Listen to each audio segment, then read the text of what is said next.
Hey, halo. Balik lagi di Spoiler Moon, dan kita akan bahas lagi kelanjutan dari part sebelumnya. Di part sebelumnya, perang sudah mencapai puncak, dan Bai Liudian dikepung oleh puluhan juta orang. Tapi, di saat kritis, akhirnya Bai Li Jingwei mendengar kalau Zhou Fan telah meninggalkan sarangnya. Keberadaannya tidak diketahui, dan akhirnya dia menyelinap ke kamp pasukan dari Sekte Haiming seorang diri.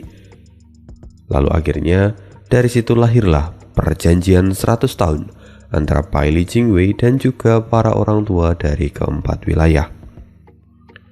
Lalu, apa yang akan terjadi berikutnya? Mari kita bahas di part 222. Dan part kali ini Ane ambil dari bab 1110 sampai 1114. Dekrit telah dikeluarkan dan semua orang dilarang untuk menyerang Bai Liudian. Bahkan ancamannya jika ada yang nekat menyerang akan dihukum mati. Ini jelas membuat semua orang menjadi bingung, bahkan terkesan mereka dipermainkan. Bai Liudian pun memikirkan hal yang serupa. Dia tidak habis pikir tentang apa yang ingin dilakukan oleh aliansi keempat wilayah. Lalu di saat itu, sosok berambut putih datang dan mendarat di depan rombongan Bai Liudian. Salam leluhur dan Raja Pedang. Orang-orang Anda datang menjemput. Orang-orang kami, gumam mereka. Semua orang makin kelihatan kebingungan. Tapi bagaimanapun ini adalah kesempatan untuk menyelamatkan diri. Jadi mereka pun kemudian melangkah pergi. Sedangkan para pasukan keheranan, kenapa orang-orang atas justru membiarkan mereka pergi. Lalu kemudian sosok pria berpakaian abu-abu tiba-tiba melompat dan menyerang ke arah Bai Liudian. Saudara-saudaraku sudah mati di tangan mereka. Kita juga telah menghabiskan banyak waktu untuk melakukan pengepungan ini. Kali ini kita bisa menghabisi mereka. Lantas kenapa kita membiarkan mereka pergi begitu saja? Kita harus membalaskan dendam semua orang-orang kita dan kemudian mengambil kepala Bai Liudian. Pria itu datang ke arah Bai Liudian yang sudah tidak berdaya. Seharusnya dia memang bisa memenggal kepala dari Bai Liudian. Namun, pria berambut putih yang baru saja datang itu menjentikan jarinya dan pria berpakaian abu-abu tersapu energi, lalu kemudian menghilang tanpa jejak. Pria berambut putih itu kemudian dengan dingin berkata, "Apa kalian tidak dengar apa yang kukatakan? Sekarang para senior dari keempat wilayah telah membuat kesepakatan. Raja Pedang tak terkalahkan dan yang lainnya dibebaskan. Tidak ada seorang pun yang akan mati hari ini. Dan siapapun yang berani menentang perintah, maka akan dihukum mati." Tubuh semua orang gemetar ketika melihat orang ini. Mereka semua menggigit bibir dan wajah mereka pun penuh dengan kemarahan. Tapi tidak ada yang berani bicara. Sekarang Bai Liudian dan rombongannya pergi, ditemani oleh orang tua berambut putih itu. Dan setelah beberapa waktu, akhirnya mereka sampai di sebuah hutan kecil. Dan beberapa sosok terlihat akrab telah menunggu mereka di sana. Orang-orang itu tidak lain adalah Ling Yuntian bersama dengan yang lain, serta Bai Li Jingwei. "Jingwei, apa yang terjadi? Beritahu orang tua ini," kata Bai Li Yuntian ketika melihat Bai Li Jingwei. Lalu Bai Li Jingwei memberikan hormat dan berkata, "Lapor leluhur, saat ini kami telah membuat kesepakatan untuk berdamai dan perang telah berakhir." "Jadi begitu, aku mengerti sekarang," kata Bai Li Yuntian sambil mengangguk dan merasa lega. Dan kemudian dia melihat ke belakang Bai Li Jingwei. Di sana terlihat sebuah susunan yang agak rumit. Apakah itu susunan teleportasi? Tapi ukurannya cukup kecil. mungkin hanya bisa dimasuki 1 atau 2 orang yang lewat bersamaan. Apakah itu adalah buatanmu? Benar leluhur, untuk jaga-jaga saya membangun susunan ini untuk pergi ke Beisou kapanpun di saat yang genting. Jadi begitu. Kalau begitu ayo pergi sekarang, kata Bai Liudian yang kemudian langsung berjalan ke arah susunan teleportasi itu. Kemudian diikuti oleh rombongan orang lainnya. Raja Pedang tak terkalahkan. Kali ini kita telah setara satu dengan yang lain, dan kita sudah saling melukai. Tapi saya harap tidak akan ada lagi perselisihan di antara kita di masa depan, kata Ling Yuntian sebelum Bai Liudian pergi.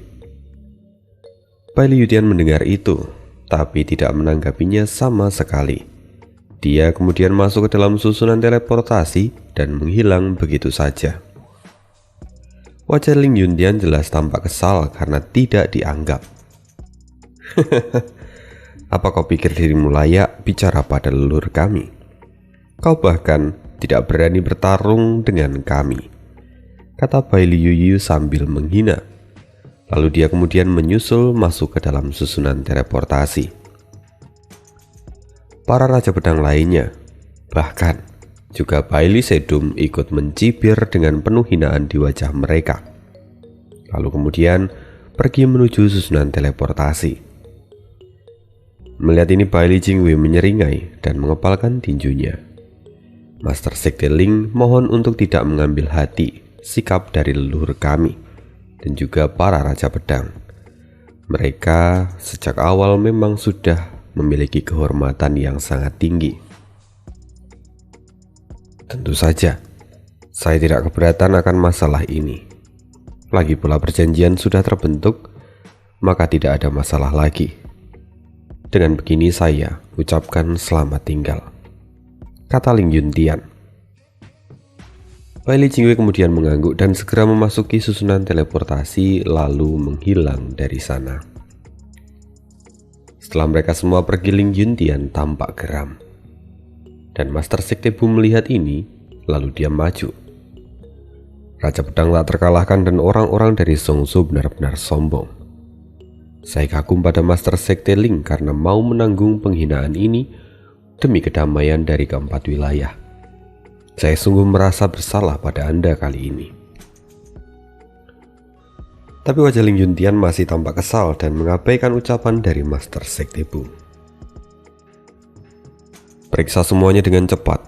Temukan bagaimana bisa Bai Li Jingwei membuat teleportasi langsung ke garis depan di pedalaman Beisou kita. Bagaimana bisa ada susunan teleportasi rahasia seperti ini di tengah hutan?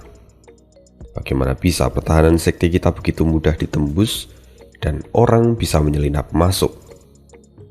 Sepertinya memang benar kata Tuan Zhuo bahwa ada pengkhianat di antara kita. Dan pengkhianat ini pasti adalah orang berpangkat tinggi. Kalau tidak, maka tidak akan mungkin pintu belakang kita terbuka lebar seperti ini. Mendengar itu, Master Sekte Bu segera mengangguk dan mengepalkan tangannya. Baik, serahkan masalah ini pada saya, Master Sekte. Saya akan mencari tahu detailnya. Ling Yuntian mengangguk dan hatinya terasa sangat masam sekarang. Lalu di sisi lain, Bai Li Jingwei serta orang-orang lain telah sampai di kamp pasukan mereka. Bai Li Sedum perlahan berjalan maju. Perdana Menteri, Anda sungguh luar biasa. Jika Anda tidak datang tepat waktu, maka akan sulit bagi kami untuk bisa kembali hidup-hidup.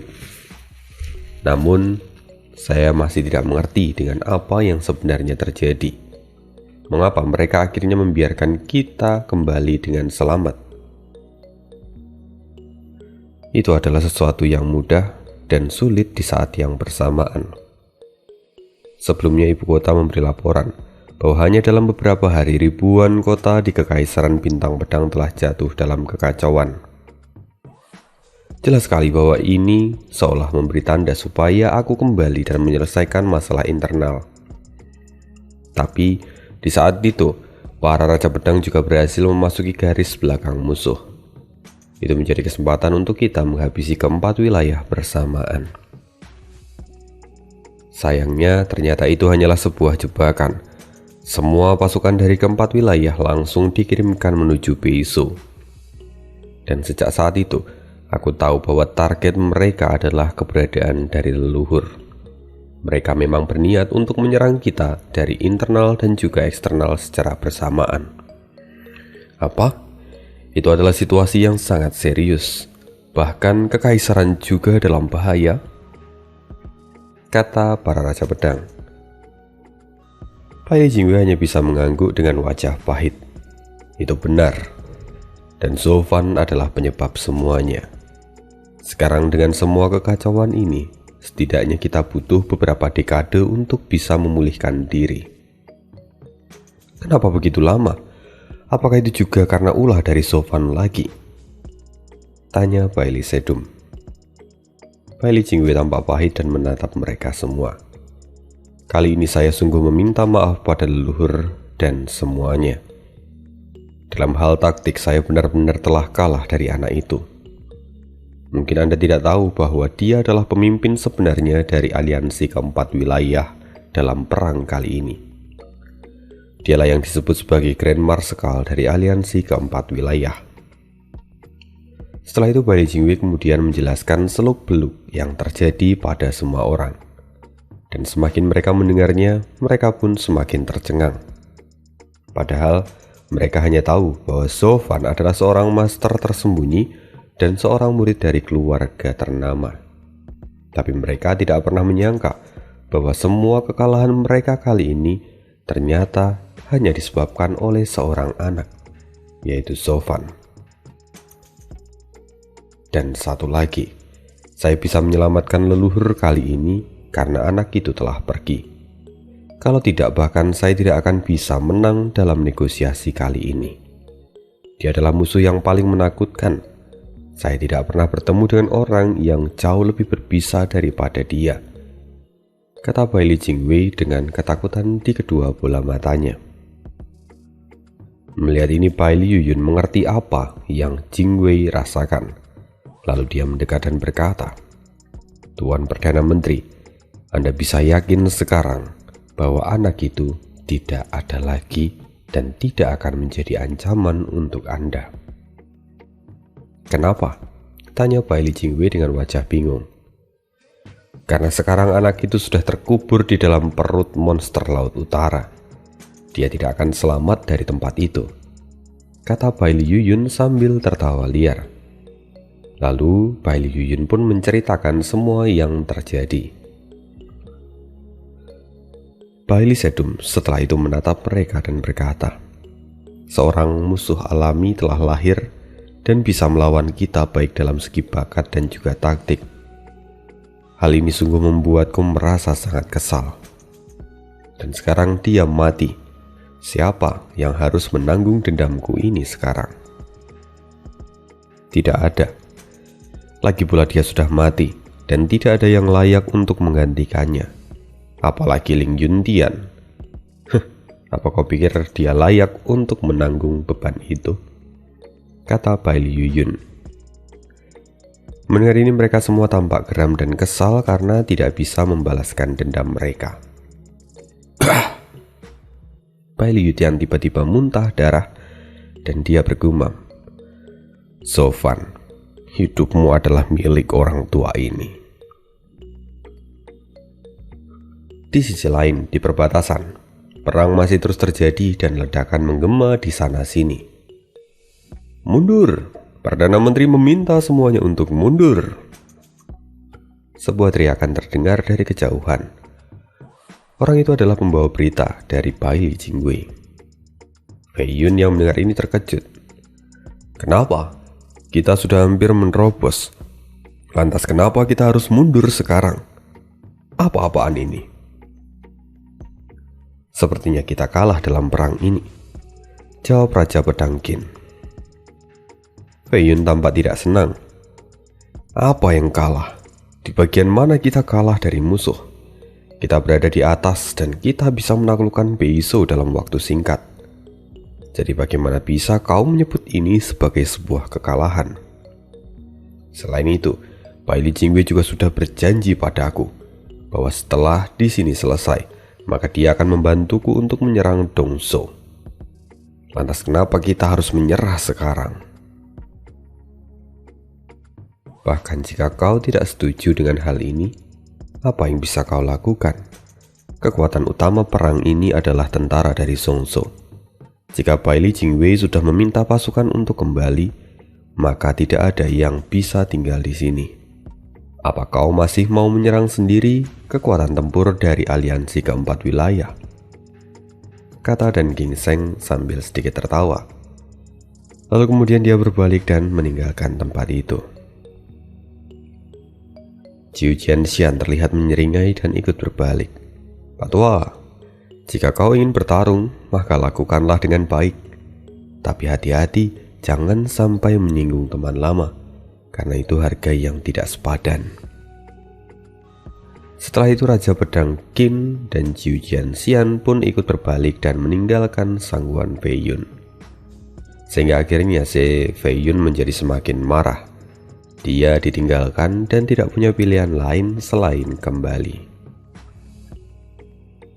Lalu di arena itu, di medan perang itu, perintah dari Bai Li Jingwei menyebar ke seluruh medan perang dalam sekejap. Semua pasukan dari Zhongzhou pun ditarik dan tidak ada yang tersisa.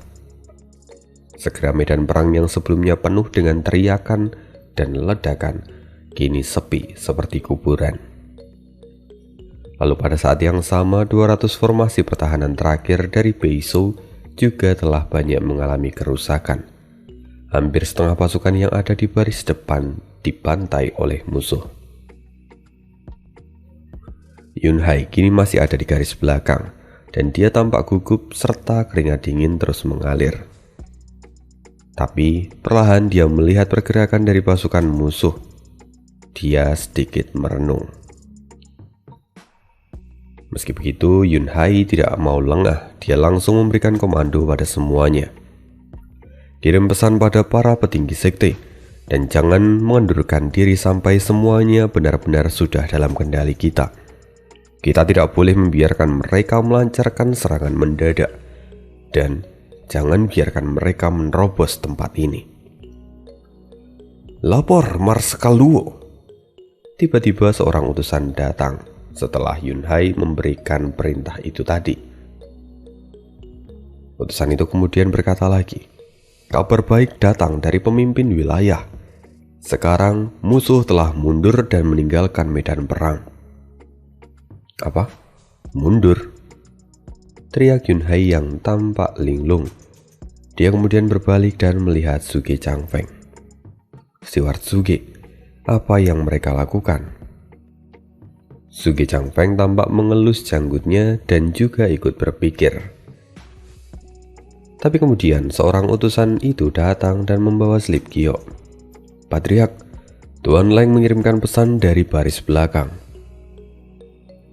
Yun Hai mengerutkan keningnya dan langsung membaca isi dari slip giok itu. Tapi setelah membaca isinya, Yun Hai menjadi marah dan kemudian menghancurkan slip giok itu. Sialan. Apa yang sebenarnya orang-orang tua ini pikirkan? Suge Changfeng mengerutkan keningnya dan bertanya, ada masalah apa, Patriark? Yun Hai mengertakkan gigi dan kemudian berkata, Tuan Leng mengirimkan pesan bahwa saat Raja Pedang tak terkalahkan hampir dieksekusi, orang-orang tua itu justru memberikan perintah supaya melepaskannya. Apa? Melepaskan Raja Pedang tak terkalahkan yang sudah hampir mati? Lalu bagaimana dengan Steward Zuo? Apa dia juga membiarkan semua ini? Kata Suge Changfeng yang tampak tidak percaya. Tidak, aku dengar bahwa Kak Zuo telah terlibat dalam serangan kepada monster Laut Utara. Tapi setelahnya dia menghilang dan tidak ada yang tahu apakah dia hidup atau mati. Keputusan ini murni dibuat oleh para orang tua bodoh itu. Oh, jadi begitu. Saya mengerti sekarang. Suge Changfeng menghela nafas dan kemudian berkata lagi. Sepertinya ada kesepakatan yang tidak kita ketahui, dan akhirnya perang ini pun diakhiri dengan damai. Damai? Bagaimana bisa kita berdamai setelah kehilangan begitu banyak nyawa dalam medan perang ini? Lagi pula ini adalah kesempatan untuk menghapuskan ancaman terbesar dunia. Lantas kenapa semua ini bisa berakhir hanya dengan sebuah kesepakatan? Apa yang Patria katakan memang benar. Kita telah membayar harga yang mahal dalam perang ini. Lantas siapa yang akan bertanggung jawab akan kematian para prajurit? Bukankah mereka sama saja mati sia-sia jika seperti ini? Kata Tuo Badiesan yang juga ada di sana. Lalu Tuo Badiesan berkata lagi, Patriark, maafkan saya. Karena bicara terus terang, saya dulu adalah Perdana Menteri dari sebuah kerajaan dan saya akrab dengan masalah seperti ini. Jika Steward Suo tidak ada, maka saya khawatir bahwa kali ini Bailey Jingwei langsung menyerang mental dari para orang tua itu. Sehingga pada akhirnya mereka membuat kesepakatan yang bodoh seperti sekarang. Ya, itu mungkin terjadi. Lagi pula Bailey Jingwei adalah seorang yang sangat cerdik. Hanya Steward Suo yang mampu menangkapnya, kata Suge Changfeng. Yunhai mau tidak mau hanya bisa menghela nafas panjang sekarang. Masalah ini sudah tidak bisa lagi diinstruksi. Sekarang, yang tidak kalah penting adalah keberadaan Kak Suo. Aku ingin mencarinya, karena kakakku serta yang lain pasti tidak akan tenang sebelum dia ditemukan. Aku harus menemuinya dan membawanya pulang. Lalu, tidak akan pernah lagi melepaskannya. Mendengar itu Suge Changfeng pun tersenyum. Orang tua ini tahu bahwa Patriark memang sangat merindukan Steward Suo. Tapi Anda tidak boleh menjadi cengeng seperti ini. Ya, kata Yunhai sambil mengusap air matanya dan dia kembali tersenyum. Di sisi lain, di kedalaman laut utara, kabut hitam tampak terus berjalan dan di dalam sana Sofan masih tidak sadarkan diri dan dia berbaring di atas salju yang dingin. Wajahnya pucat seolah dia telah lama mati. Kuer sendiri terus merawatnya dalam kesedihan, sedangkan Feng Dian menatap Kuer dengan prihatin. Tapi yang bisa dia lakukan sekarang adalah menyembuhkan lukanya sendiri. Lalu di alam bawah sadar Sofan, tempat itu benar-benar gelap gulita dan riak air tampak menyebar di sekitar kolam. Lalu di sana terlihat seorang yang duduk bersila dengan wajah dingin, di mana orang itu tidak lain adalah Sofan sendiri.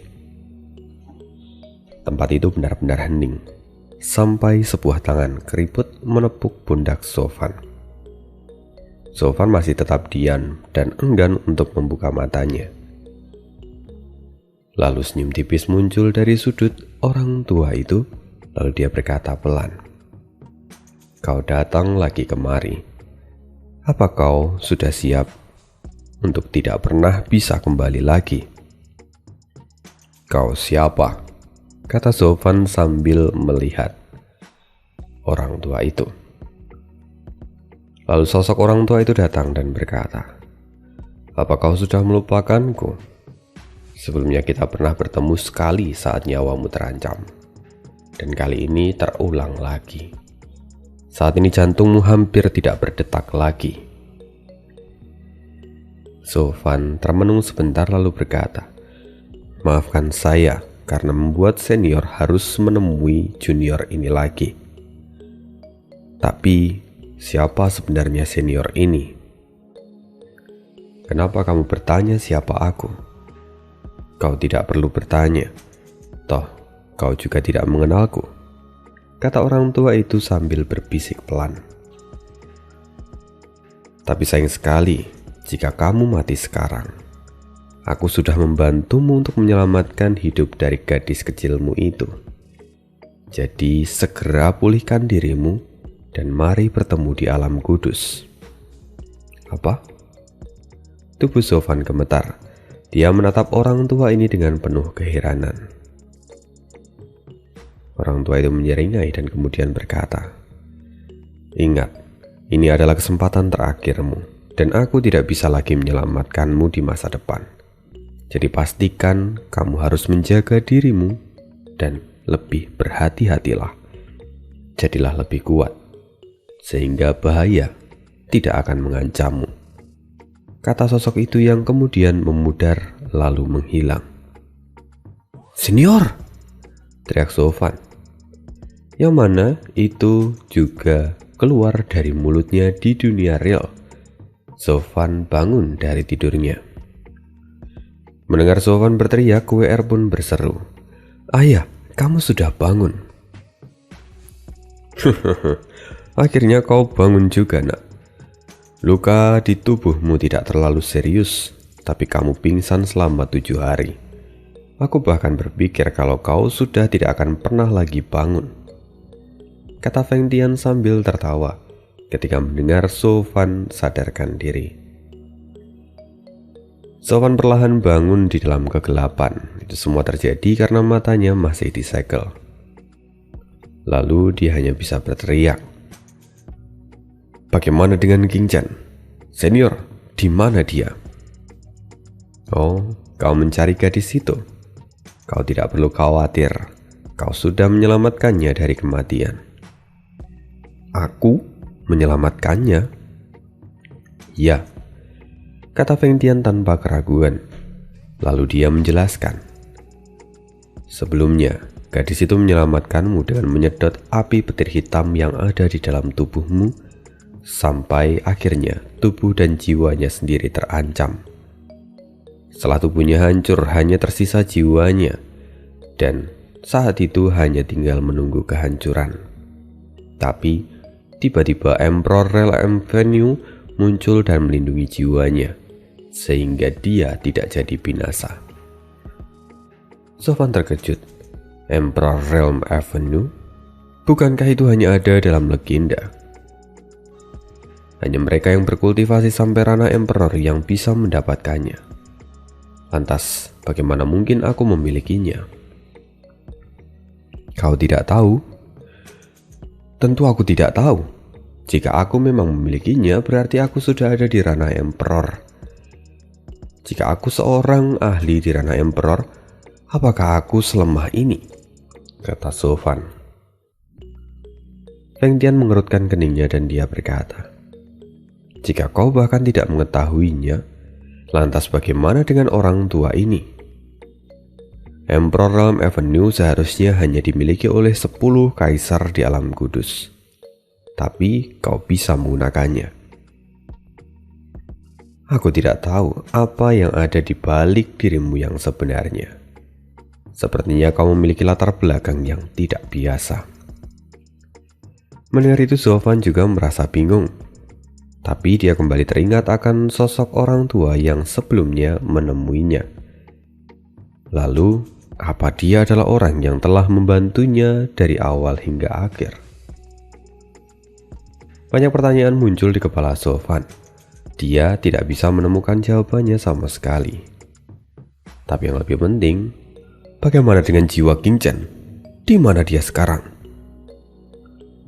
Jiwanya telah pergi ke alam kudus. Alam kudus? Ya, jawab Feng Tian. Kamu dan gadis itu benar-benar beruntung. Apa kamu tahu kalau Laut Utara terhubung dengan alam kudus?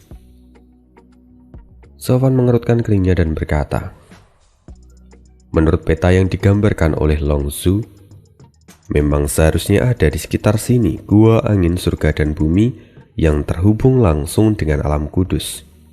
Tapi aku tidak tahu di mana letak tempat itu." Baguslah, jadi itu menyingkat waktu untuk menjelaskannya padamu. Singkat cerita, bahwa Laut Utara ini terhubung dengan Tianqi reinkarnasi. Tianqi reinkarnasi? Bukankah tempat itu adalah misteri di alam kudus? Bahkan disebut sebagai sebuah legenda. Jika saya tidak pernah membacanya dalam catatan rahasia 9 neraka milik Kaisar Jiuyo, maka saya juga akan menganggap bahwa itu hanyalah sebuah mitos. Dikatakan juga bahwa tempat itu adalah domain dari Kaisar Agung Tianqi, Wu-ze Changsheng, di mana juga dikatakan bahwa tempat itu sangatlah kuat dan tidak ada yang bisa masuk kecuali para dewa.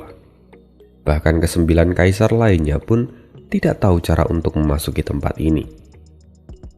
Lantas bukankah sebuah keajaiban kalau ternyata Laut Utara ini terhubung dengan tempat itu? Feng Tian pun mengangguk dan tertawa. Pada dasarnya, masing-masing dari kaisar yang berada di ranah emperor memiliki jalan daunnya sendiri-sendiri. Sangat sulit untuk orang lain menyentuh domain dari kaisar lainnya.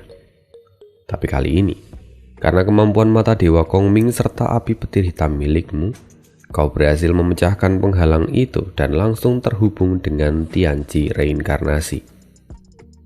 Jadi apa kau pikir ini adalah sebuah takdir? Jika memang iya, maka gadis kecil milikmu pasti akan dilahirkan kembali, meski hanya dengan sisa-sisa jiwanya di kehidupan ini. Zhou Fan perlahan memahami maksud dari Feng Tian. Lalu perlahan dia pun tertawa. Dia kembali mengingat orang tua yang sebelumnya menemuinya. Akhirnya dia sadar akan isi pesan dari orang tua itu, bahwa sekarang King Chen telah pergi ke alam kudus. Karena itu dia memang harus pergi ke alam kudus untuk bertemu dengan King Chen sekali lagi, serta orang tua itu juga. Memikirkan semua ini, Zhou Fan menyeringai. Bahkan jika dia belum tahu siapa orang ini sebenarnya, dan kenapa juga dia mau masuk ke dalam kesadarannya, tapi orang ini jelas sedang membantunya. Apalagi karena dia juga King Chen selamat. Maka tidak peduli dia itu siapa, tapi kebaikannya harus dibalas di masa depan. Sekarang Zhou Fan mendapatkan kembali semangatnya. Dia tahu bahwa Juju tidak akan mati, dan vitalitas tubuhnya pun meningkat seperti sebelumnya. Lalu sekarang, Zhou Fan memiliki dua tujuan untuk pergi ke alam kudus. Yang pertama jelas adalah membalaskan dendamnya, dan yang kedua adalah tujuan yang baru, yaitu cinta. Suasana hati Zhou Fan semakin membaik, tapi tiba-tiba ada suara berisik yang masuk ke telinga mereka, sehingga Zhou Fan pada akhirnya menoleh ke arah sumber suara itu. Zhou Fan tertegun ketika melihat apa yang ada di sana, bahwa ternyata sumber suara itu berasal dari pedang iblis miliknya, yang mana sekarang pedang iblis itu sedang terbakar oleh api petir hitam. Hei, jadi dia masih terbakar sampai sekarang?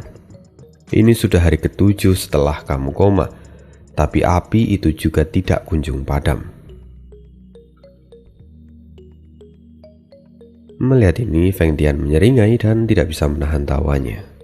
Nah, kau telah menemukan sosok roh pedang yang menarik. Tapi dia juga aneh. Apalagi seharusnya api petir hitammu itu akan padam dalam waktu singkat setelah mengenai pedang suci. Sama seperti 3 pedang lainnya yang hanya terbakar selama setengah jam. Tapi pedangmu ini, dia masih terus terbakar sampai sekarang. Roh pedang yang ada di dalamnya pasti sudah tersiksa selama 7 hari ini. Wung. Pedang itu berdengung seolah berteriak dan menyampaikan keinginannya. Zhou Fan adalah pemilik pedang iblis, jadi dia bisa merasakan keinginan dari pedang iblis itu. Lalu dia segera berkata, "Aku mengerti kemauanmu, jadi mari kita coba." Apa yang mau kau lakukan?" kata Feng Tian yang tampak terkejut. Zhou Fan tidak langsung menjawabnya. Dia hanya mengambil cincin guntur yang ada di tangan KWR lalu memakainya lagi.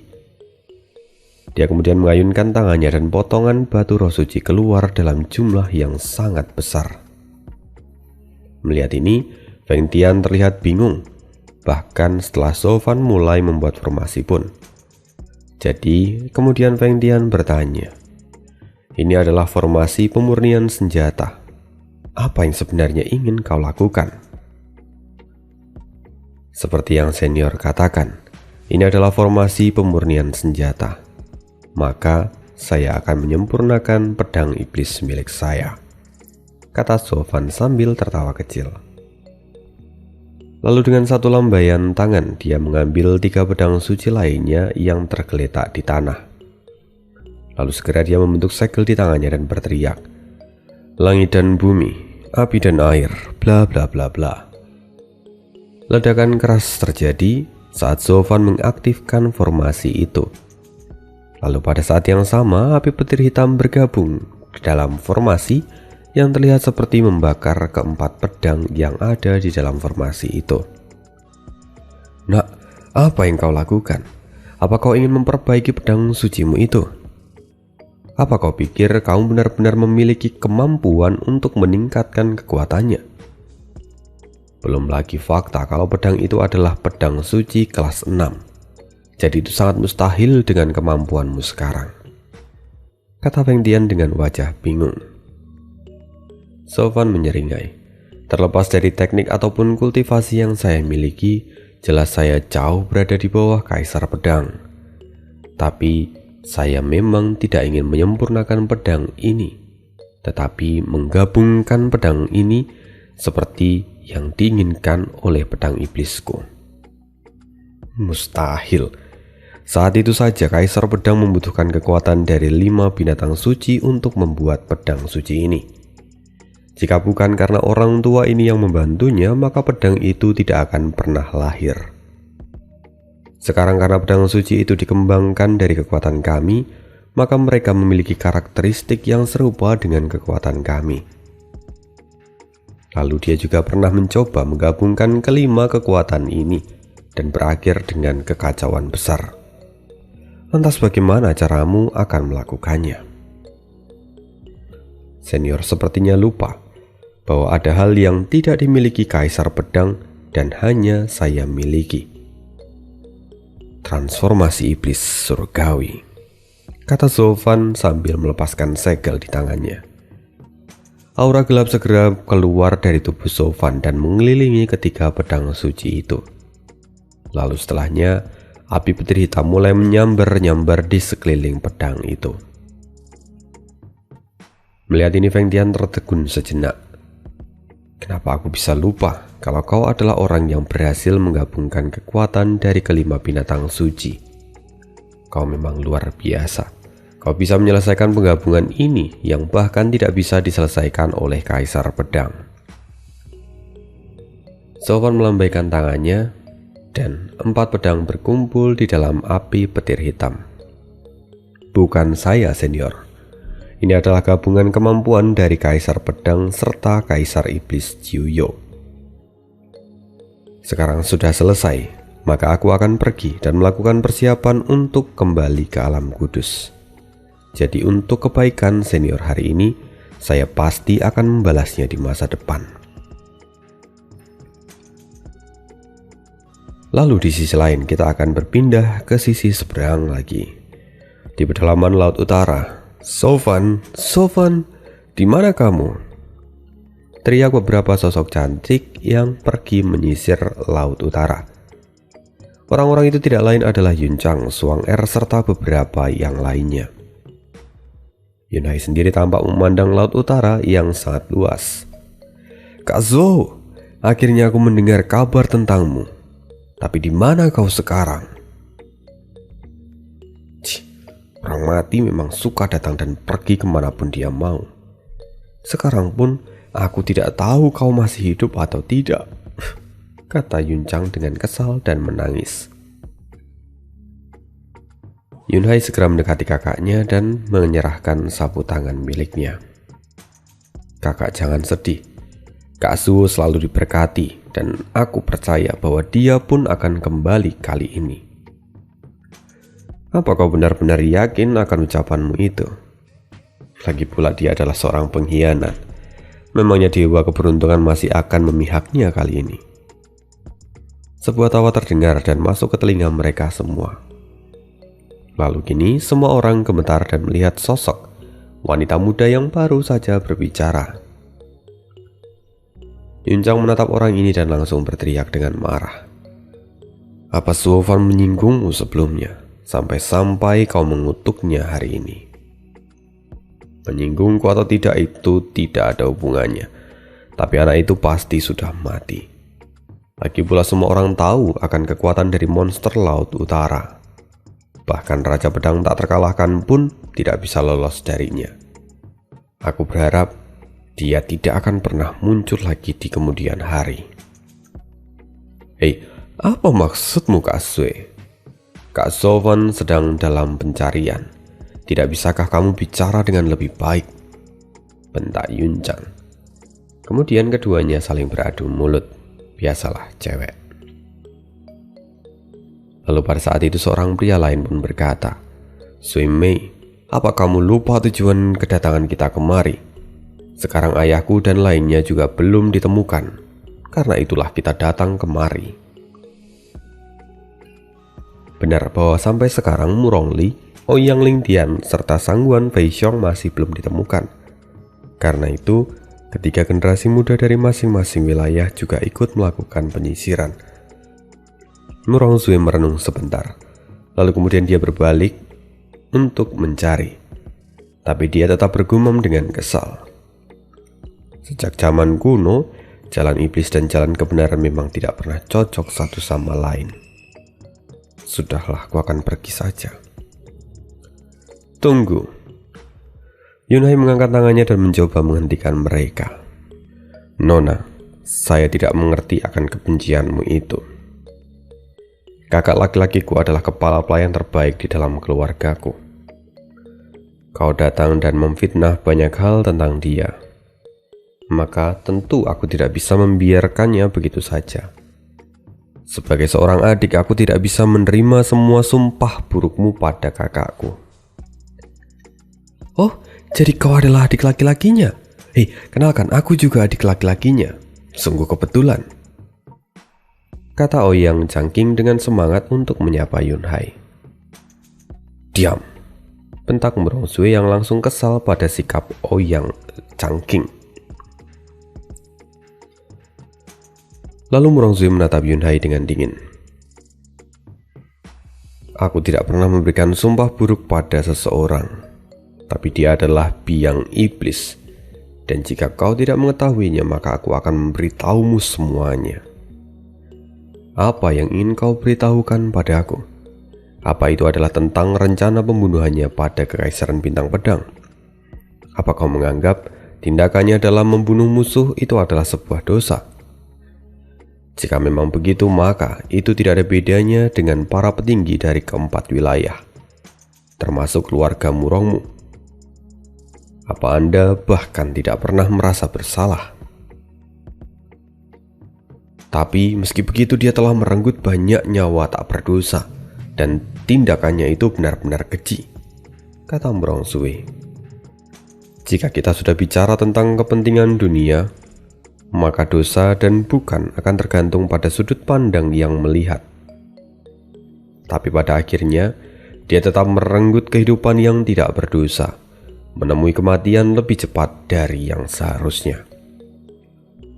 Nona Murong, melihat mereka semua sebagai nyawa yang tak berdosa. Tapi di mataku, semua itu karena keadilan, jadi tidak ada yang salah, kata Yunhai.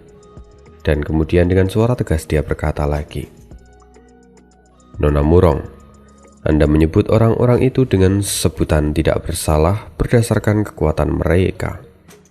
Padahal meski mereka lemah, bukan berarti mereka tidak bernoda. Jadi tidak seharusnya Anda terlalu bersimpati akan hal itu. Murong Zui merasa kesal karena ucapan dari Yunhai. Bahkan jika mereka memiliki dosa di masa lalu, bukan berarti mereka layak untuk mati lebih cepat daripada yang seharusnya. Lebih cepat dari yang seharusnya? Mati atau tidaknya seseorang itu tidak bergantung pada kehendakmu. Kau bukan seorang dewa, dan kau tidak tahu kapan batas umur seseorang.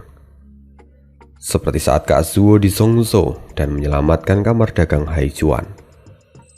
Tindakannya membantu menyelamatkan mereka yang kemudian menjadi titik balik dari perang kali ini. Ada begitu banyak keuntungan yang kita dapatkan dari apa yang Kak Zuo lakukan. Jadi bagaimana Anda masih menyebut Kazuo sebagai orang yang berdosa dalam hal ini? Jika dia tidak bertindak di Zhongzhou waktu itu, maka seluruh wilayah akan jatuh ke dalam tangan Kekaisaran Bintang Pedang. Semuanya jelas akan kehilangan kebebasannya dan tidak ada yang tahu apa yang akan terjadi berikutnya. Tapi meski begitu, dia juga bukanlah dewa. Dia tidak layak untuk menghukum dan menyakiti begitu banyak orang tidak berdosa. Nona Zue, Anda juga bukan dewa. Lantas kenapa Anda ingin menghukum Kazuo hanya karena menurutmu dia jahat dan tidak sesuai dengan jalan kebenaran yang kau yakini? Kata Yunhai dengan kesal. Mendengar ini dari samping, Suge Changfeng tertawa karena dia bisa melihat bahwa Yunhai sudah semakin dewasa. Lalu Suge Changfeng berjalan maju dan berkata, orang tua ini dulunya adalah Perdana Menteri dari sebuah negara. Saya bisa melihat bahwa situasi di sini memang sangat keruh, serta kematian bisa datang pada siapapun. Keluarga Murong adalah keluarga yang berjalan di jalan kebenaran, dan Nona Murong adalah orang yang tidak tega saat melihat ribuan nyawa harus hilang dalam sekejap. Tapi sejujurnya, dari sudut pandang saya yang pernah menjadi lawan dari Steward Suo, dia adalah orang yang selalu bersikap adil. Adil? Keadilan macam apa yang kemudian merenggut ribuan nyawa tak berdosa? Teriak Murong Zue. Yunhai menyipitkan matanya dan kemudian berkata, Marskal Toba, kemarilah. Saya ada di sini, Patriark, kata tua Batiesan yang sudah ada di sampingnya. Marskal Toba, beritahu gadis ini apa hubungan kita sebelumnya sekitar 10 tahun yang lalu. Musuh, Patriark. Lalu apa hubunganmu dengan Kazuo? Sama, musuh, Patriark. Apa kau pernah bertemu dengannya di medan perang, dan apakah kau menang ketika melawannya? Dalam perang dengan Kekaisaran Tianyu, orang tua ini bertemu dengannya, dan kemudian seluruh pasukan dari orang tua ini dihancurkan. Puluhan ribu nyawa hilang dalam sekejap, dan itu adalah kekalahan paling parah yang pernah orang tua ini alami seumur hidupnya. Lalu sekarang aku akan bertanya, apa kau membenci Kazuo? Benci? Benci hanyalah ekspresi dari seorang pengecut yang kalah dari musuhnya. Orang tua ini dikalahkan oleh Steward Suo dengan adil, dan orang tua ini juga kagum dengan cara berpikirnya. Meski dia seperti ular yang berbisa, tapi dia melakukan yang terbaik untuk orang-orangnya sendiri. Yunhai mengangguk, lalu melambaikan tangannya. Dia kembali menatap Murong Zue dan berkata, apa kau mendengarnya? Medan perang selalu menjadi neraka dan setiap orang harus siap menang dan kalah, serta kehilangan nyawanya sendiri. Tidak ada baik dan jahat, yang tersisa hanyalah yang kuat dan yang lemah. Kali ini, 4 wilayah berhasil menekan Zhongzhou, meskipun harus dibayar dengan harga yang mahal.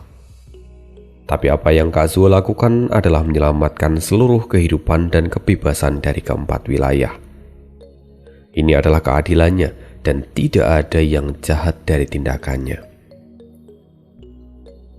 Sekarang akan kutunjukkan apa yang sebenarnya. Yunhai kemudian mengeluarkan sebuah peta dan meletakkan peta itu di depannya. Ini adalah peta yang diberikan oleh Kazuo. Dia memberikan pengarahan selama perang di Beizhou berlangsung. Apa yang dia rencanakan sangatlah stabil dan kerugian bisa ditekan secara maksimal.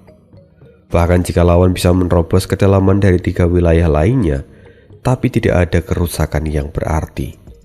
Bahkan hampir tidak ada yang terluka karena semua orang sudah pergi saat lawan mulai menyerang. Selain itu, bahkan medan perang di Beizhou kali ini, kami bisa berdiri paling depan dan semua pasukan musuh tidak bisa melangkah masuk. Semua itu karena pengaturan dari Kazuo. Sedangkan di belakang, pasukan lain mengepung Raja Pedang tak terkalahkan. Semua itu adalah rencananya, dan jika bukan karena keputusan dari para orang-orang tua itu, pasti sekarang kepala Raja Pedang tak terkalahkan sudah terpenggal. Apa kau tahu semua rencana ini karena siapa? Ya, karena Kazuo. Dia yang dikenal sebagai Grand Marshal Zuo. Tubuh Murongzue bergetar hebat dan dia berkata lagi, tapi karena rencananya itu sudah berapa banyak nyawa yang harus dikorbankan. Bahkan jika kita kalah pun korban tidak akan sebanyak ini. Tetap, itu jauh lebih baik daripada mengorbankan lebih banyak nyawa. Nona Murong, kau terlalu keras kepala. Apa kau tidak mengerti akan apa yang barusan kukatakan? Terus terang saja, kali ini perang antara Zhongzhou dan keempat wilayah adalah urusan kita sendiri. Kita semua mengincar keuntungan dan sumber daya. Dan untuk memastikan semua itu, para orang tua tidak segan untuk memberikan pengorbanan, bahkan jika itu adalah mereka yang sebenarnya tidak terlibat. Tapi kemudian, yang kita peroleh adalah kedamaian dan kemakmuran yang bisa dirasakan oleh semua orang. Apa kau tahu bahwa jika kita takluk di bawah kaki tangan Zhongzhou, kehidupan kita akan jelas terancam. Kita akan terkekang dan semua sumber daya akan diambil dari tangan kita. Pada akhirnya, orang akan hidup sengsara, dan berapa banyak orang yang akan menderita karena hal itu. Situasi kita sekarang tidak ada bedanya dengan perumpamaan ini. Nona Murong, kau sedang pergi dengan binatang roh tingkat 5, berjalan di tengah jalan, lalu bertemu dengan sekelompok anak kecil yang sedang bermain di tengah-tengah jalan. Lalu di sisi lain, ada seorang anak kecil pendiam yang hanya berdiri di pinggir jalan. Lalu jika kita menghindari sekelompok anak kecil ini, otomatis kita akan menabrak seorang anak yang pendiam itu. Seorang anak yang ada di pinggir jalan. Tapi jika kita tidak menghindari anak-anak yang ada di tengah jalan ini, maka mereka jelas akan celaka. Mereka akan tertabrak dan mati. Sekarang jika Nona Murong ada di dalam situasi itu, apa yang akan Nona Murong lakukan? Murongzue tertegun sejenak. Sepertinya Nona Murong kesulitan. Maka akan saya bantu untuk memberikan pilihan. Dari sikap yang Anda ambil selama ini, Anda pasti akan memilih untuk berbelok dan mengorbankan seorang anak kecil yang ada di pinggir jalan demi sekelompok anak yang sedang bermain. Lebih sedikit yang dikorbankan itu adalah yang utama menurut Nona Murong. Menyelamatkan lebih banyak nyawa tentu itu jauh lebih penting. Namun itu tidak dengan Kazuo. Dia pasti akan memilih untuk menerjang sekelompok anak itu, karena sejak awal mereka telah melakukan kesalahan dan layak untuk mendapatkan hukuman. Jika saja mereka tidak ada di tengah jalan, maka mereka juga tidak akan pernah ada yang celaka. Kazuo tidak akan pernah mencelakai orang yang ada di pinggir jalan yang tidak melakukan kesalahan. Itulah kebijakan Kazuo dan keadilan yang sulit sekali untuk kau pahami. Jika Nona Murong masih mengatakan lebih baik menyerah dan mengurangi jumlah nyawa yang harus dikorbankan, maka kau tidak bersikap adil pada mereka yang tidak melakukan kesalahan apapun. Itukah jalan kebenaran yang selalu kau banggakan, Nona Murong? Murongzue terdiam 1000 bahasa saat mendengar semua kata-kata dari Yunhai. Pemikirannya ternyata masih terlalu dangkal. Bahkan dia tidak pernah terpikirkan hal semacam itu. Yunhai masih melihat Murongzue dan dia kemudian berkata, "Sejak awal aku tahu bahwa Kak Suo bukanlah orang baik. Tapi dia adalah orang jahat yang sangat saya hormati. Itu karena dia tidak pernah menyerang orang baik dan selalu menghabisi orang jahat dengan tangannya sendiri. Jadi berhentilah menghina dia, karena kebaikan dan keadilan di matamu itu masih semu." Yunhai sudah malas untuk berdebat. Dia kemudian berbalik dan meninggalkan Murong Zue. Suge Changfeng segera mengikutinya dari belakang. Lalu kemudian Yunhai berkata, "Steward Suge, kita terlalu pasif. Bahkan sekarang keluarga Luo masih belum memiliki apa-apa. Ada begitu banyak nyawa yang harus kita korbankan dalam perang ini.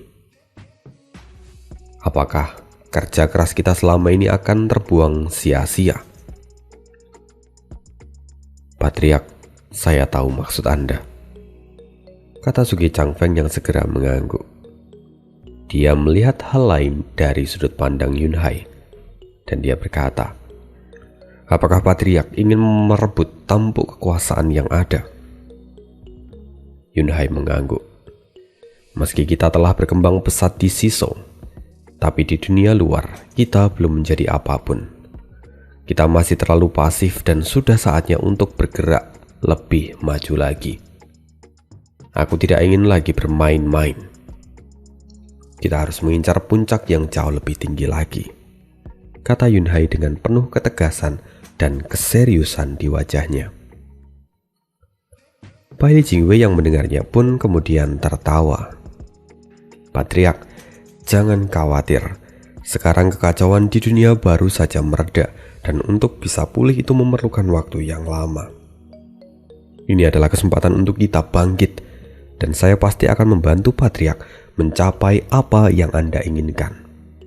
Anda dapat memegang kata-kata saya ini." Yunhai tidak mengatakan apapun lagi dan kemudian pergi menuju kamp keluarga Luo.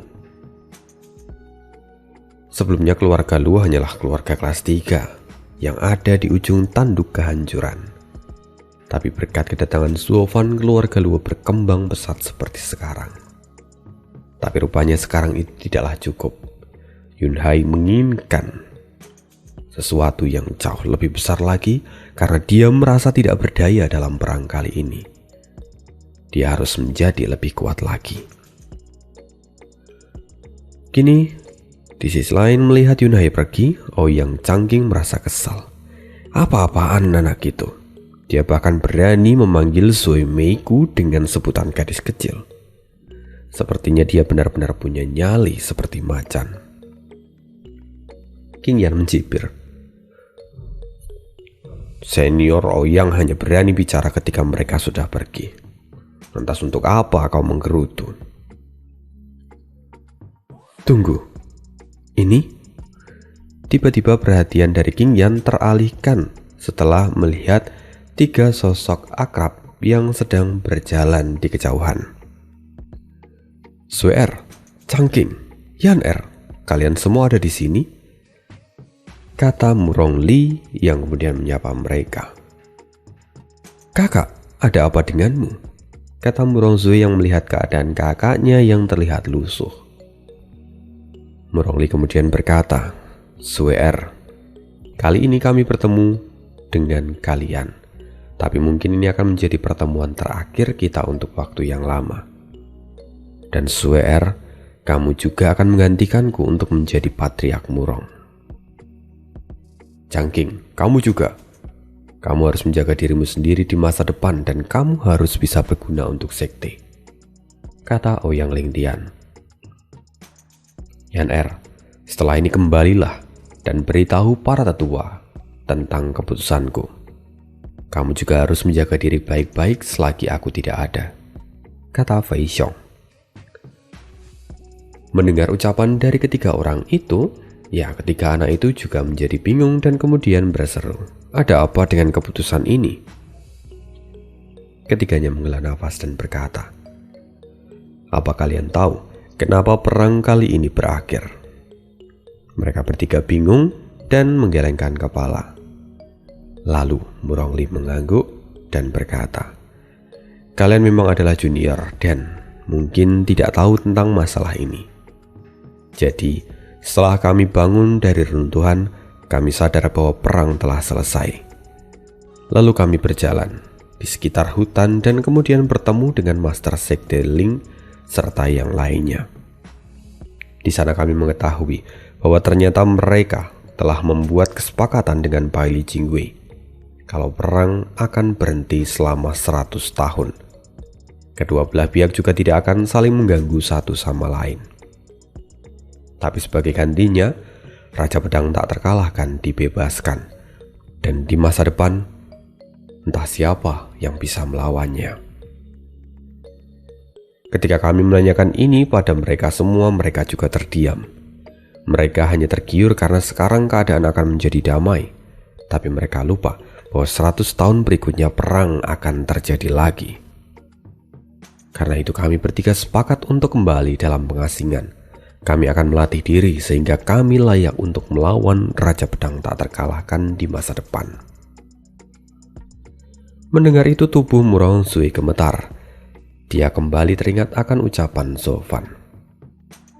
Jalan kebenaran adalah jalan yang penuh dengan tipu daya dan sangat rumit untuk mencapai pencerahan.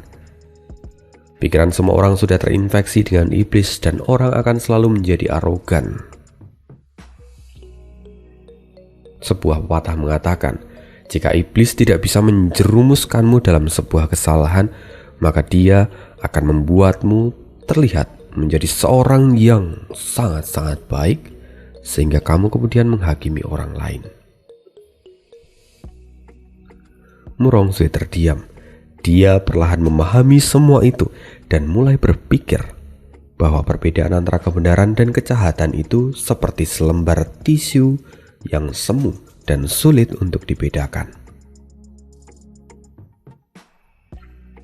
Melihat mereka bertiga, Murongli kemudian berkata, "Baiklah, sekarang sudah cukup. Kami akan pergi ke dalam pengasingan. Kalian segeralah kembali." Melihat ini, Ouyang Changqing dan yang lainnya buru-buru berteriak, tapi itu percuma karena keputusan mereka sudah bulat. Sedangkan Murongzui kini hanya bisa menghela nafas dalam-dalam, dan dia terbayang wajah Zofan yang sedang mengejeknya sekarang. Karena pada akhirnya, ketika dia menjadi seorang patriark, batas-batas kebenaran dan kejahatan akan menjadi semakin kabur. Murongzui menghela nafas.